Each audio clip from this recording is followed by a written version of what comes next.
posmrtni oglas štampan u srpskim novinama u Nišu početkom 1915. godine.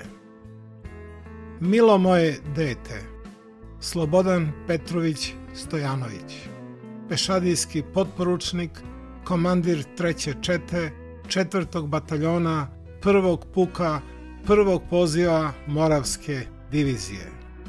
Ranjen 30. novembra na položaju pred Beogradom, podlegao je rani 1. decembra i sahranjen kod crkve u Malom Požarevcu. Sine, sačuvala sam te 7 puta od svih dečjih bolesti. Sačuvala sam ti i odnegovala da dočeka tvoja mati da svoga prvenca vidi da u 19. godini polaže život za otadžbinu.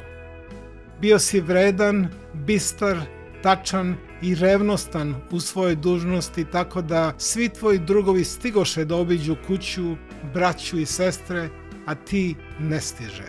Samo da ti se ne zameri da si prenebregao svoju dužnost. Ostavio si uspomenu kod svojih profesora, oficira i drugova da te se sećaju i da te spominju. Ispunio si samo svoju dužnost i odmenio oca koji da je živ ne bi mogao poći da svoj život žrtvuje u svetom ratu za veličinu Srbije, no si ti žrtvovao svoj život samo da se neprijatelj pobedi i istera iz ove napaćene zemlje.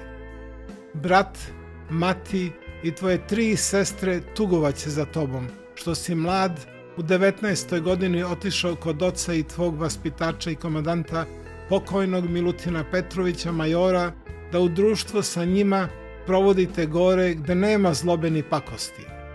Tešit ćemo se jer znamo da si svoj život žrtvovao kao neustrašivi junak za veličinu Srbije i molit ćemo se Bogu da ti da rajsko naselje i da ti je laka ova napaćena zemlja.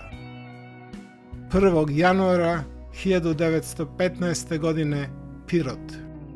Ožalošćeni, tvoja nesrećna mati Vasilija Petrović Stojanović, učiteljica u Beogradu, brat Slavko, sestre Nastasija, Smilja i Velinka. Neka mu je večna slava, da se ne zaboravi.